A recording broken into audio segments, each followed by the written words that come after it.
What if I told you that most people are not losing because they are untalented? They are losing because their daily habits are quietly destroying their future. Every day, they wake up distracted, think weak thoughts, waste their energy, delay what matters, and then wonder why life never changes. The truth is, success is not created in big moments. It is created in the small habits you repeat when nobody is watching. If you build the right ones, you do not just improve a little, you start separating yourself from 99% of people. In this discussion, we will dive deep into the 5 habits that build discipline, mental strength, self-control, focus, and real inner power. These are not trendy hacks. These are timeless pillars that change how you think, how you act, and how your life unfolds. So before we go any further, ask yourself one question. Are your habits building the life you want, or are they quietly destroying it? Look carefully at your life. The gap between who you are and who you could become is not made of talent or luck. It is not some secret blessing given to a chosen few. It is made of habits, small ones, repeated ones, invisible ones. The things you do when no one is watching. The things you do when you are tired, emotional, or uninspired. That is where your future is being built. Research in neuroplasticity shows that our brains are literally rewired by repetition. Every time you choose a habit, you are strengthening a neural pathway.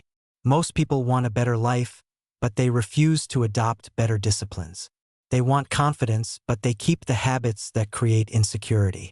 They want peace, but they keep feeding chaos. They want respect, but they behave in ways that make even they themselves lose respect for who they are becoming. If you want to be ahead of most people, you do not need to do something extraordinary once. You need to do ordinary things with extraordinary consistency. As the philosopher Will Durant famously summarized, we are what we repeatedly do. Excellence, then, is not an act, but a habit. This is why a person who seems average can outgrow someone gifted. This is why discipline will always defeat drama, because drama makes noise, but discipline makes results. The first habit is this: protect the first hour of your day like it is sacred. Most people lose the day before it even begins. They wake up and immediately allow the world to enter their mind. Notifications, opinions, messages, stress, and noise. They open their eyes and, before they have even met themselves, they are already reacting to everyone else.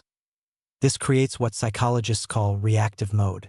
When you start your day reacting, your brain stays in a state of high alert and low focus. Your energy starts weak. Your attention is stolen. And then you wonder why you feel behind. You feel behind because your day did not begin with direction. It began with surrender. The first hour teaches your mind who is in charge. If you reach for distraction, distraction becomes your master. But if you sit up with intention, breathe deeply, move your body, and read something that strengthens your mind, you are sending a message to your subconscious. I lead my mind. My mind does not lead me. The science of the alpha state: when you first wake up, your brain waves transition from theta to alpha. This is a state of high suggestibility and creative potential. By filling this time with scrolling, you are essentially programming your brain for anxiety. Instead, try the 60-minute rule of sanity.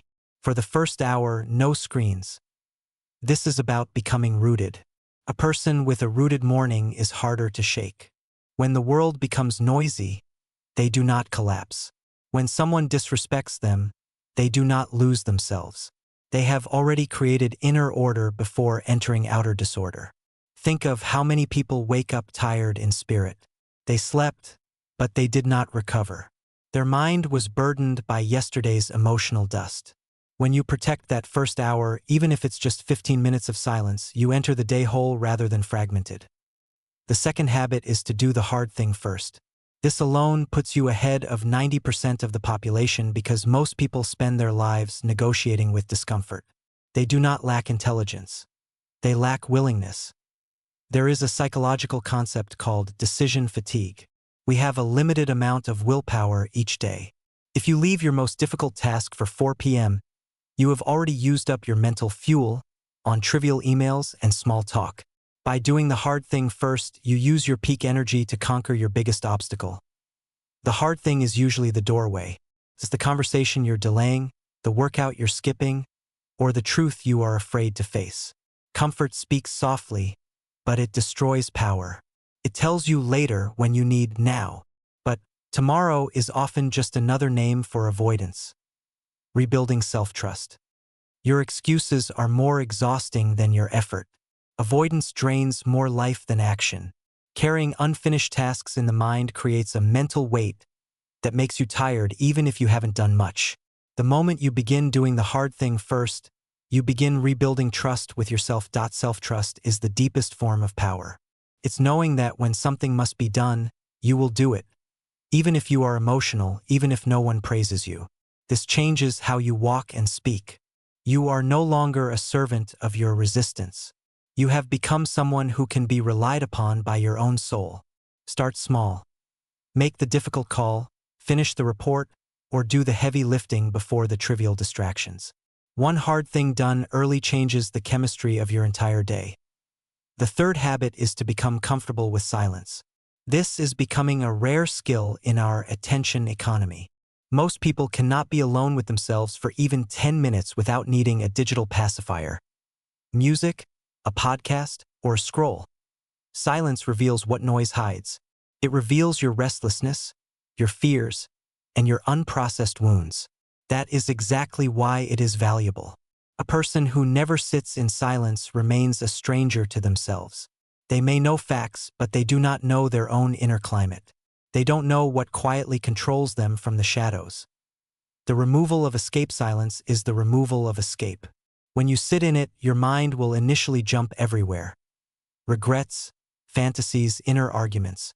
Many think peace means having no thoughts. It doesn't. Peace begins when you stop obeying every thought. Silence teaches you that thoughts can arise without becoming your identity.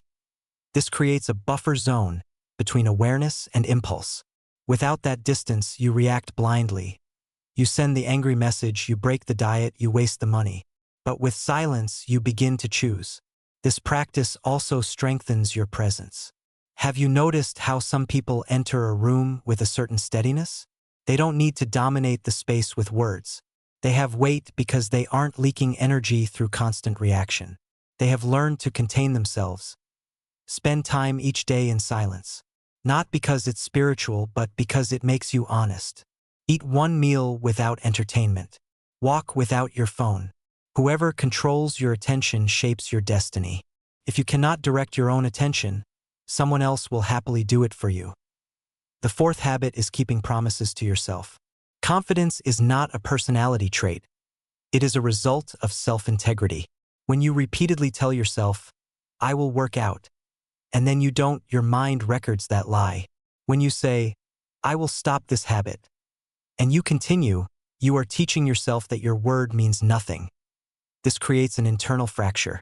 You may speak big words to others, but inwardly you know you are a fraud.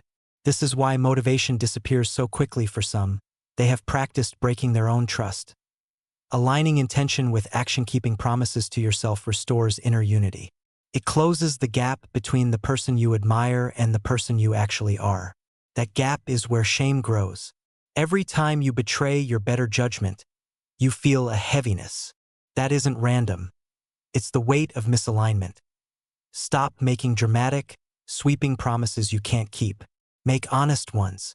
If you say you'll wake up at 6 a.m., get up. If you say you'll save $50, save it. These things look small, but inwardly, they create a different human being. Every kept promise is evidence that you are changing. Life will test you. On days when you are uninspired or tired, you will not rise to your wishes. You will fall to your training. If your training is, "I do what I say I will do," you will survive the storm. A weak mind searches for a loophole. A strong mind honors the agreement. This is why discipline is freedom.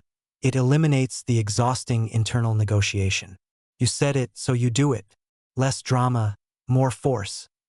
The fifth habit is to reduce what weakens you. We live in a culture obsessed with more.